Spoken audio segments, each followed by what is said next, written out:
함께 기도하겠습니다. 하나님 아버지, 오늘 저희들을 이 은혜의 강가로 불러주시니 감사합니다. 살아계신 하나님의 보좌 앞에 나와서 예수 그리스도를 통하여 우리에게 한없이 부어주시는 그 놀라운 은혜의 강가로, 그 풍성함으로 나아가기를 원합니다. 주님의 은혜로 저희들을 덮어주시고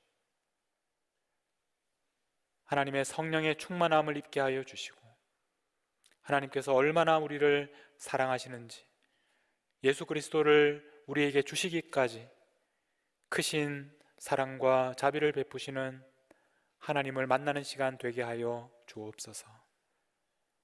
우리 주 예수 그리스도의 이름으로 기도하옵나이다. 아멘. 여러분, 한 주간 잘 지내셨습니까? 오늘 이번 주 수요일부터 사순절이 시작됩니다. 사순절은 예수님께서 죽으시고 부활하신 그 날을 기념하면서 40일 전부터 우리가 하나님 앞에 기도하며 또 그 은혜를 기억하는, 묵상하는 그런 시간입니다.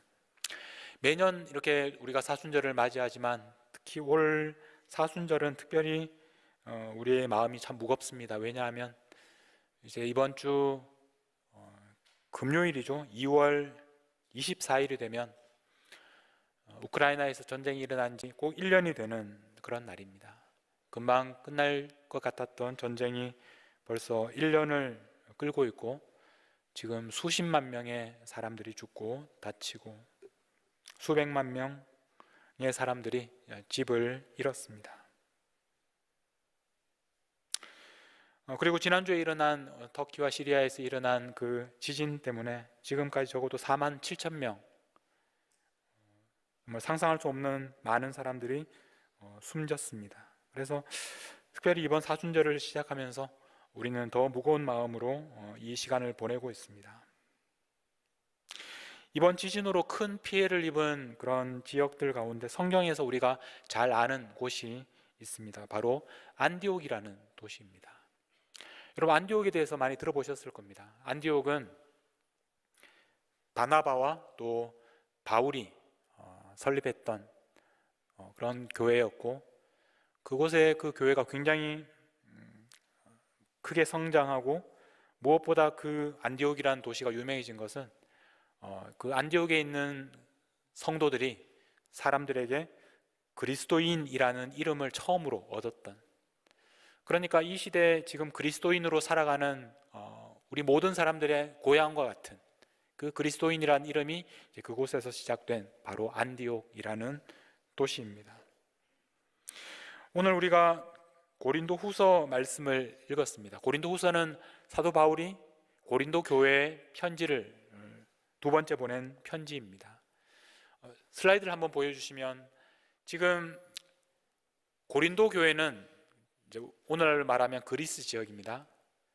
저 고린도 교회를 향해서 바울이 지금 편지를 쓰고 있는데, 어디에서 편지를 쓰느냐면 에베소에서, 지금 가운데 있는 이 에베소에서 편지를 써서 고린도로 보냈습니다. 에베소는 지금으로 말하면 터키 지역입니다. 그런데 오늘 제가 말씀드리고 싶은 이 안디옥이라는 도시는 저 오른쪽 저 끝에 있는 시리아와 거의 붙어 있는 그런 지역입니다. 근데 이 안디옥이라는 도시는 지금으로 말하면 지금도 터키 지역에 있습니다.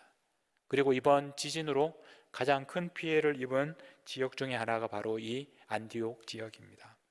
그 다음 슬라이드를 보시면 이번에 이제 일어난 지진 피해를 크게 입은 지역들을 보여주고 있는데, 저기 붉은색으로 표시한 안타키아라는 도시, 터키의 도시가 그 옛날 우리가 알고 있는 안디옥이라고 알고 있는 그런 도시입니다. 이번 지진으로 완전히 무너졌습니다. 그래서 안타키아, 사람들이 알던 안타키아는 이제 더 이상 존재하지 않는, 무너져 내린 그런 도시가 되었습니다. 그 다음 슬라이드를 보여드리겠습니다. 이 사진은 그 안타키아에 있는, 그러니까 우리가 알고 있는 그 안디옥에 있는 한인교회입니다. 한국의 어떤 감리교회가 이제 설립한 교회이고, 이름이 안디옥 개신교회, 이런 이름을 가지고 있는 교회입니다. 이번 시즌으로 무너져 내렸습니다. 다행한 것은 그 옆에 있는 그 목사님 사택이 있었는데 그 사택은 무너지지 않아서 그래도 무사하시다는 그런 소식을 들었습니다. 저는 이 사진을 보면서 이렇게 무너져 내린 안디옥에 있는 이 교회 그런 사진을 보면서 참 마음이 아팠습니다. 이번 지진으로 수많은 사람이 죽고 다치고 사랑하는 사람을 잃은 그 일 때문에도 마음이 아팠지만 또 이 안디옥이라는 도시의 그런 역사적인 처음으로 그리스도인이라고 불리기 시작했던 바로 이 안디옥에서 일어난, 그리고 이 안디옥에 있던 교회가 이렇게 무너져 내린 이 장면을 보면서 오늘 이 시대에 그리스도인으로 살아가고 있는 바로 우리들의 모습을 보는 것 같아서 참 마음이 아팠습니다. 여러분 어떻습니까? 혹시 여러분 중에도 이 사진을 보면서 저 모습이 마치 나의 모습처럼 무너져 내린 그런 자신의 모습을 보는 것처럼 그렇게 느끼시는 분들은 안 계신가요? 아니면 이 시대 세상 사람들이 이 교회를 보면서 또 그리스도인들을 보면서 또 보고 있는 그런 장면이 바로 이런 사진이 아닌가, 그런 생각도 해보게 되었습니다. 여러분, 하나님께서는 왜 오늘 우리에게 이런 일을 허락하시는지, 왜 이렇게 많은 사람이 죽어야 하고 왜 이렇게 많은 사람들의 삶이 파괴되어야 하는지 우리는 질문하게 됩니다. 오늘 설교의 제목은 공감하시는 하나님입니다. 하나님은 우리의 모든 상황을 아시는 분이십니다. 우리의 모든 상황에 공감하시는 분이십니다. 그래서 우리는 질문하게 됩니다. 왜 하나님 이런 문제들을 허락하시는지, 왜 우리에게 이런 일이 일어나도록 내버려 두시는지. 이번에 터키에서 일어난 일은 이 멀리에서 일어나는 일만이 아닙니다. 오늘 우리에게도, 우리의 가정에도, 우리 이웃들에게도 똑같은 일들이 일어나고 있습니다. 우리가 만났을 때 겉으로는 웃으면서 아무 일이 없는 것처럼, 모든 것이 잘 되고 있는 것처럼 그렇게 사람들을 만나지만, 그러나 그 깊은 속을 들여다보면 우리의 삶도 많은 사람들의 삶이 무너져 있고, 가정이 무너져 있고, 부부관계가 무너져 있고, 자녀들과의 관계가 무너져 있고, 그리고 질병과 또 여러 가지 경제적인 문제로 우리의 삶이 무너져 있는 것을 우리는 잘 알고 있습니다. 개인적으로 들여다보면 아프지 않은 가정이 하나도 없습니다. 아프지 않은 사람이 한 사람도 없습니다. 저 멀리 있는 땅만 무너지는 것이 아니라 이 판들이 서로 부딪혀서 밑에 있는 땅이 갈라져서 그 땅이 무너지는 것이 아니라 오늘 우리가 서 있는 땅도 갑자기 무너집니다. 예상하지 못할 때 우리의 삶이 모든 것이 무너져 내릴 때가 있습니다. 지난주에 아는 후배이고 또 목사가 된 친구, 그 사모님이 40대 초반의 나이에 갑자기 쓰러져서, 그래서 어제 부고를 전해오는 그런 소식을 들으면서 저는 참 어떻게 이것을 받아들여야 할지 마음이 너무 아프고, 계속해서 우리의 삶이 무너지고 있는 것을 보면서 하나님께서 왜 이런 일을 우리에게 허락하시는지, 그런 질문들을 계속해서 던지게 됩니다.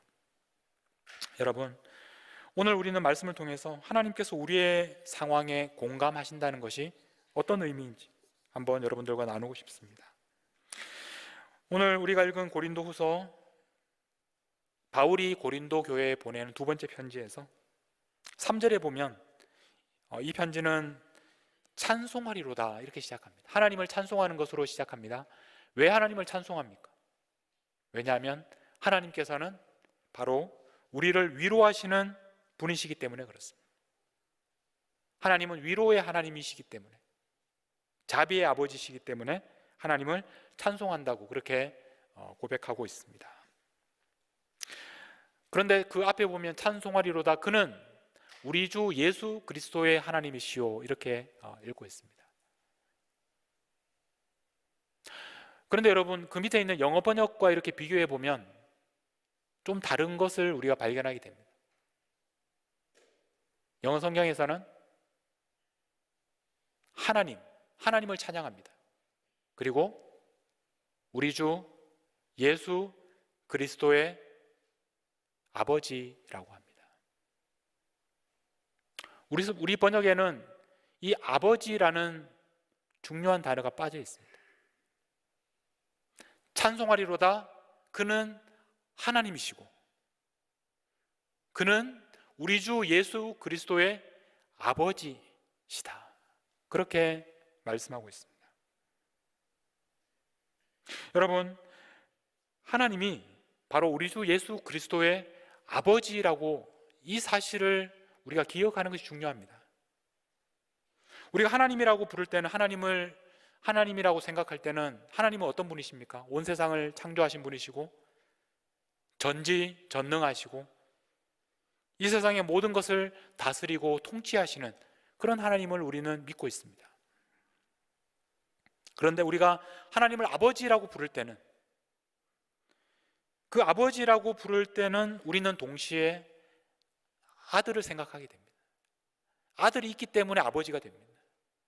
하나님께서 우리 주 예수 그리스도의 아버지라고 부를 때는 그 하나님이 바로 우리를 위하여 십자가에서 죽으신 바로 그 예수 그리스도의 아버지라고 고백할 때 우리는 하나님을 아버지라고 부르면서 그 아들을 동시에 생각하게 됩니다.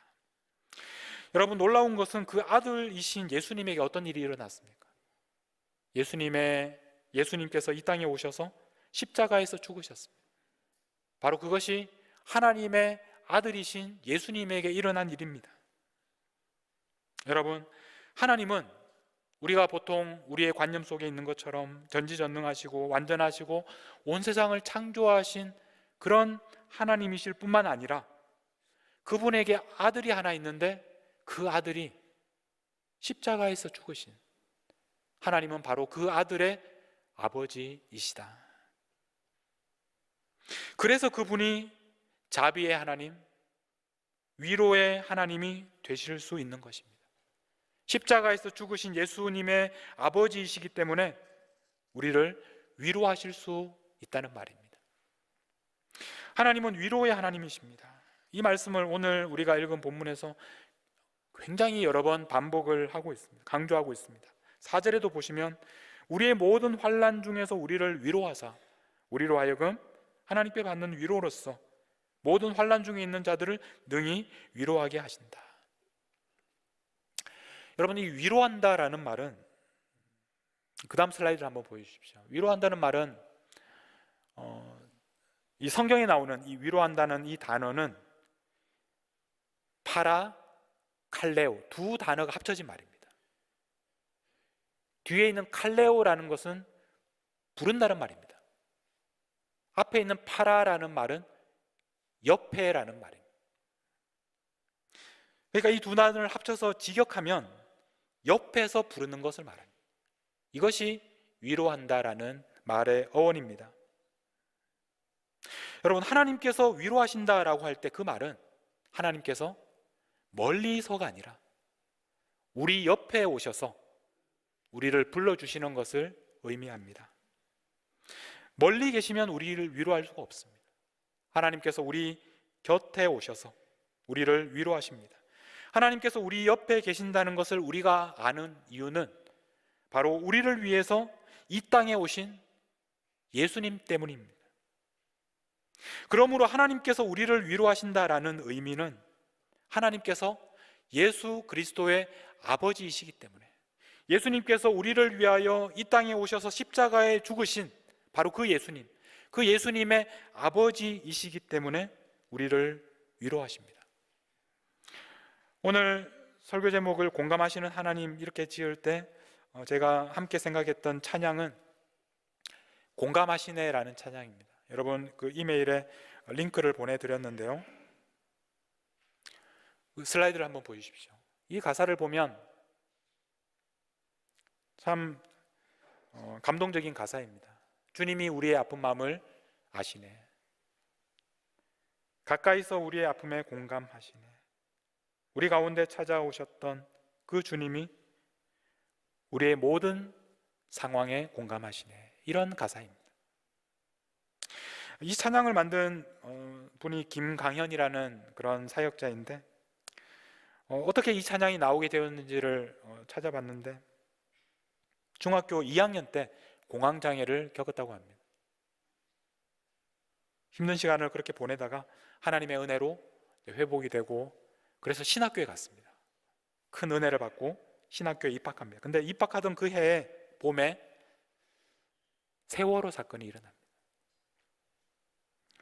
그래서 그 어린 마음에 세월호 사건을 경험하고 그 소용돌이 속에서 끊임없이 고민합니다. 하나님께서 계신다면 어떻게 이런 일이 일어날 수 있었을까?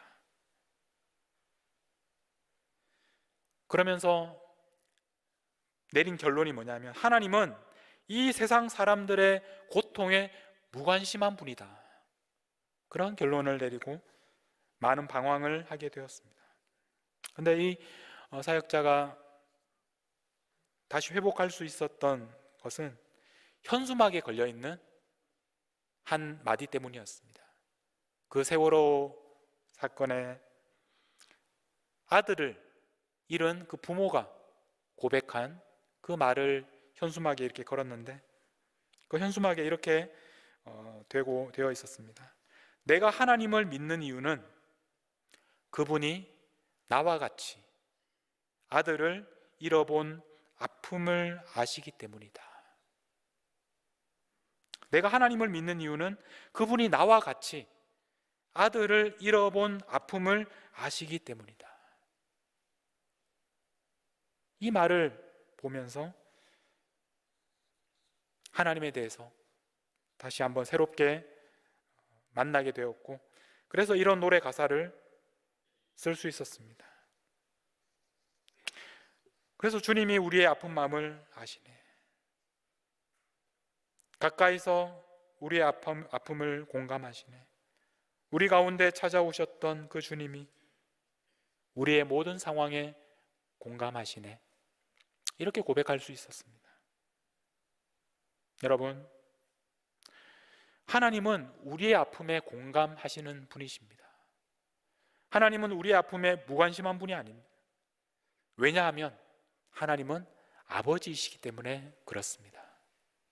우리를 위하여 죽으신 예수 그리스도의 아버지이시기 때문에, 그래서 지금도 우리의 곁에서 우리를 부르고 계시고 우리를 위로하시는 하나님이십니다. 하나님께서 우리를 위로하시는데, 그런데 이 하나님의 위로는 우리에게만 주어지는 것이 아닙니다. 우리가 아까 읽었던 4절 말씀에 보면 하나님은 우리가 받는 위로를 통해서 우리가 모든 환난 당하는 사람들을 위로하도록 하신다고 말씀하십니다. 우리가 또 다른 사람들을 위로하라는 것입니다. 우리는 이런 말씀을 보면서 그런 생각을 합니다. 아직 나의 문제도 해결하지 못하는 내가 어떻게 다른 사람을 위로할 수 있습니까? 아직 나도 고난 가운데 있는데, 아직 지금 우리 가정 일도 내가 감당하지 못하는데 내가 어떻게 다른 사람의 문제들을 위로할 수 있습니까? 5절 말씀을 보면 이 말씀에 대한 이유를 우리에게 말씀하고 있는데, 5절 말씀에 보면 그리스도의 고난이 우리에게 넘친 것 같이 우리가 받는 위로도 그리스도로 말미암아 넘치는도다. 이 5절은 사실 그 생략되어 있는 단어가 바로 왜냐하면이라는 말입니다. 이 5절은 왜냐하면으로 시작합니다. 우리가 다른 사람을 위로할 수 있는 이유가 무엇이냐면 바로 이것이라고. 첫 번째로 그리스도의 고난이 우리에게 넘친 것 같이, 두 번째로 우리가 받는 위로도 그리스도로 말미암아 넘친다고 그렇게 말씀합니다. 이 두 가지를 우리에게 말씀합니다. 첫 번째로 그리스도의 고난이 우리에게 넘친다는 말입니다. 여러분, 예수님은 하나님의 아들이시지만 고난을 받으셨습니다. 그 하나님의 고난, 하나님께서 예수님에게 허락하신 그 고난이 오늘 우리들에게도 넘친다는 말입니다. 이 고난이 조금만 있는 것이 아니라 우리에게 넘칠 정도로 우리에게 가득합니다. 여러분, 우리의 삶에 이 고난이 존재하는 것은 이상한 일이 아닙니다. 예수님도 고난을 받으셨고 우리도 하나님께서 우리에게 이 고난을 부어 주셨다는 말입니다. 자, 그런데 두 번째로 우리를 위로하는 그 위로는 바로 이 그리스도로 말미암아 넘치게 된다는 말이에요. 우리에게 그리스도의 고난이 넘친 것처럼 동시에 그리스도의 위로가 우리에게 넘치게 되었다는 말씀입니다. 그리스도로 말미암아 우리의 고난이 없어지는 것이 아니라, 그리스도를 믿기 때문에 우리에게 고난이 사라지는 것이 아니라, 우리가 그리스도의 고난을 받고 그 위에 그리스도의 위로가 우리에게 넘치게 되었다. 역설적이게도 우리에게 고난이 있기 때문에 위로가 있다는 말입니다. 이 위로도 고난과 마찬가지로 넘치도록 부어집니다. 하나님께서 우리에게 주시는 이 위로는 우리를 조금만 위로하시고 우리를 겨우 위로하시는 아주 조금만 우리에게 주시는 위로가 아니라 넘치도록 우리의 모든 고난을 위로하고도 남을 만큼 넘치도록 우리에게 부어주셔서 그 넘치는 위로가 어떻게 됩니까? 넘치는 위로가 이제 나를 넘어서 또 다른 사람들에게로 흘러가게 되는 것입니다. 하나님의 위로는 나에게 부어지지만 그러나 그 위로가 나를 넘어서 넘쳐 흘러서 또 다른 사람들에게로 흘러가게 되는 것입니다. 다시 4절로 돌아가서 우리의 모든 환난 중에서 우리를 위로하사 우리로 하여금 하나님께 받는 위로로서 모든 환난 중에 있는 자들을 능히 위로하게 하시는 이시로다. 여러분, 위로는 나에게만 주어지는 것이 아니라, 나를 위해서만 주어지는 것이 아니라 하나님께서 나에게 주시는 위로는 세상 모든 사람들과 나누도록 주시는 것입니다. 우리가 고난을 당하고 있기 때문에 고난 당하는 사람들을 위로할 수 있는 것입니다. 사도 바울은 이 말씀 이후에도 계속해서 말씀을 하셨는데 그 후에 11절에서 결론적으로 우리가 어떻게 다른 사람을 위로할 수 있는지에 대해서 말씀을 합니다. 11절, 너희도 우리를 위하여 간구함으로 도우라.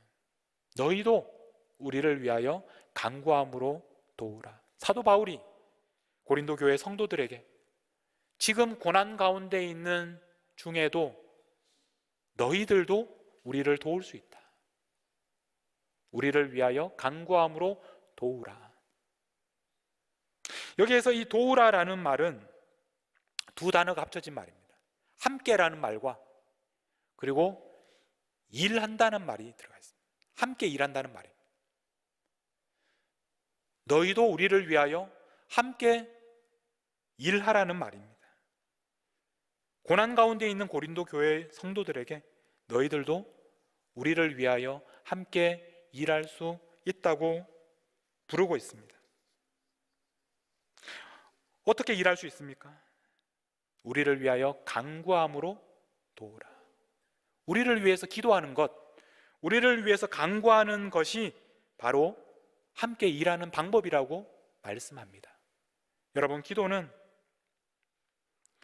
우리가 일하는 것은 기도하는 것으로부터 시작합니다. 기도는 기도하는 것 자체가 바로 일하는 것입니다. 우리가 기도할 때 우리는 일하고 있는 것입니다. 기도한 다음에 일하기 시작하는 것이 아니라 기도하는 것 자체가 바로 우리가 함께 일하는 방법입니다.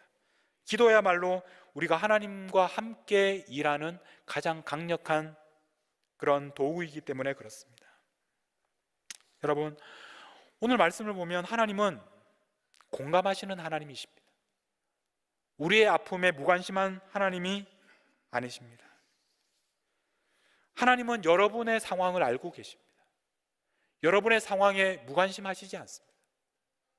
여러분의 그 아픔을 알고 계시고 공감하시는 하나님, 지금도 여러분 곁에서 여러분을 위로하시는, 여러분 곁에서 여러분에게 말씀하시는, 부르고 계시는 하나님이십니다.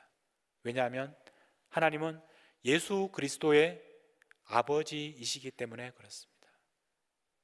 사랑하는 아들이 십자가에서 죽으신 바로 그 고통을 알고 계시는 아버지이시기 때문입니다. 그리고 그 아버지가 바로 우리들의 아버지이기 때문에 그렇습니다.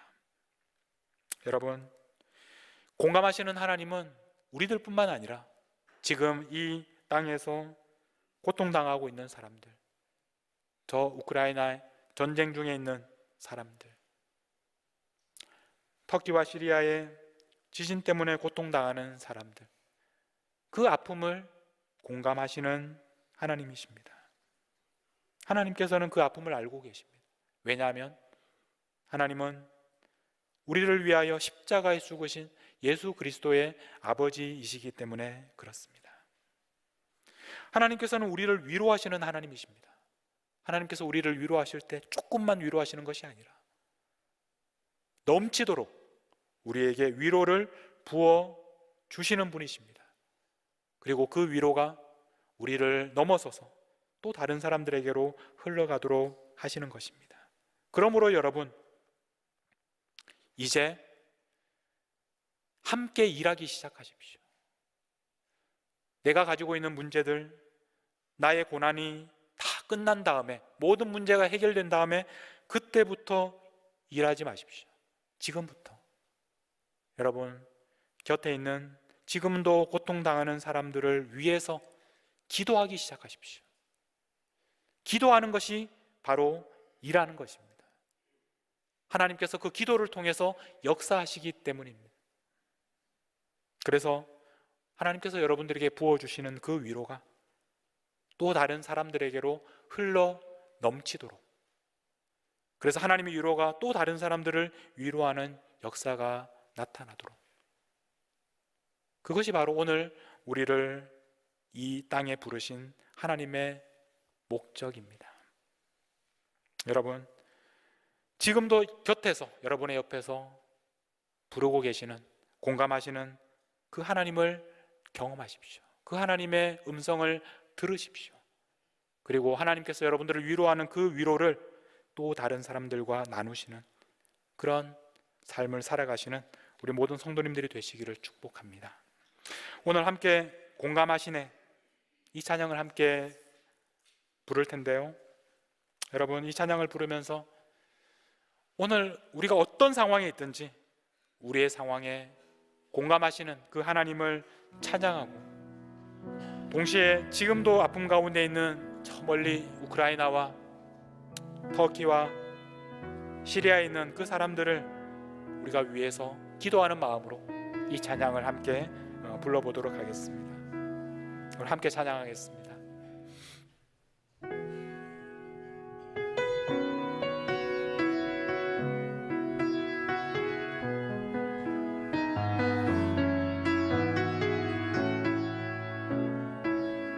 혼자서만 세상을 사는 듯이, 혼자서만 세상을 사는 듯이, 주가 멀어 보이기만 할 때 우리는 바라보아야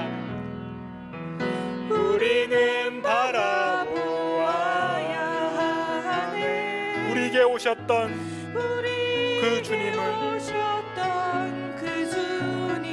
우리 한 번 더 하겠습니다. 혼자서만 세상을 사는 듯이, 혼자서만 세상을 사는 듯이,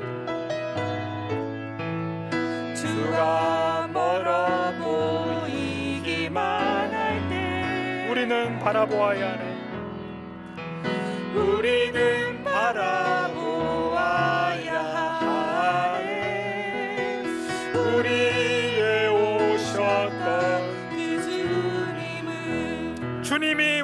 아픈 마음을 아시네. 주님이 우리의 아픈 마음을 아시네. 가까이서 우리의 아픔에 공감하시네. 우리 가운데 찾아오셨던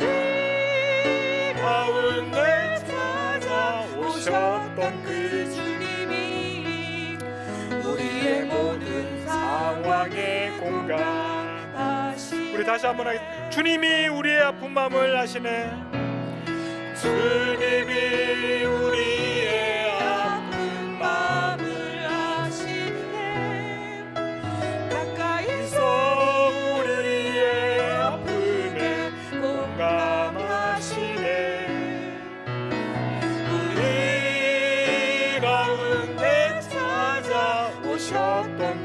우리의 모든 상황에 공감하시네.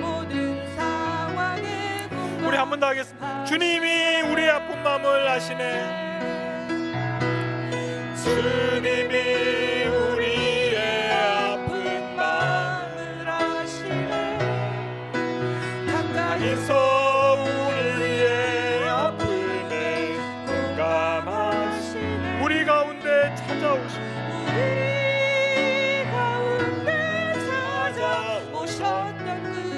우리의 모든 상황에 공감하시네. 이 시간 하나님 앞에 기도하며 나아가겠습니다. 하나님은 여러분의 모든 상황에 공감하시는 분이십니다. 여러분의 모든 아픔을 아시는 분이십니다. 왜냐하면 우리를 위하여 이 땅에 오신 예수 그리스도의 아버지이시기 때문입니다.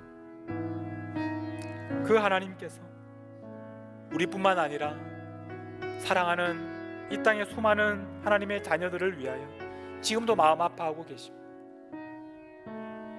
그들에게 하나님께서 우리를 통해서 보내주시는 그런 위로가 흘러가기를 위해서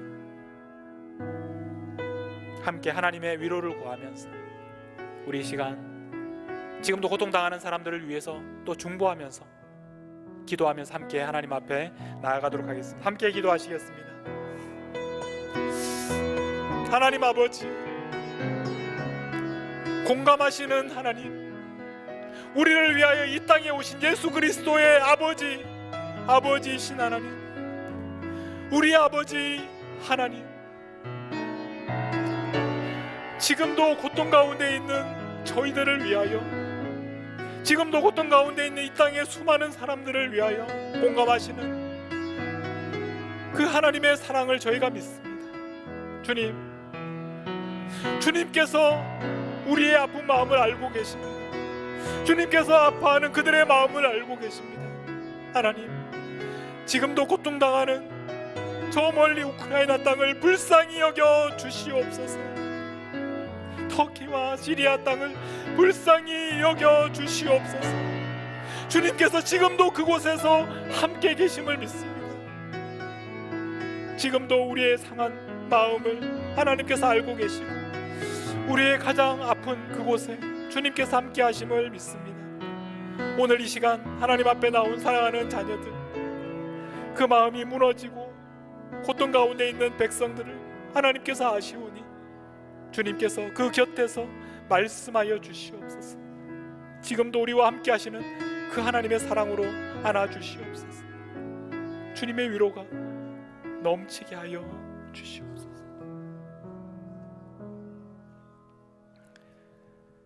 하나님 아버지, 사랑하는 아들을 잃는 아픔을 경험하신 아버지, 그래서 아버지는 우리의 아픔을 알고 계시고 우리의 모든 상황에 공감하시는 아버지이십니다. 우리에게 고난을 허락하셨지만 그러나 그 고난을 이길 수 있는 위로를 날마다 우리에게 부어주시니 감사합니다. 지금도 고통 가운데 하나님의 위로가 필요한 수많은 사람들이 있습니다.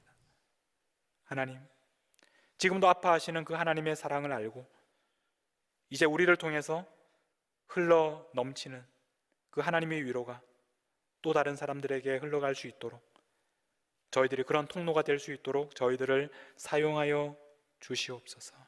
지금도 아파하는 세상을 위하여, 그 주님이 아파하시는 그 마음을 위하여 우리가 날마다 기도로 함께 일하는 저희들이 다 되게 하여 주옵소서.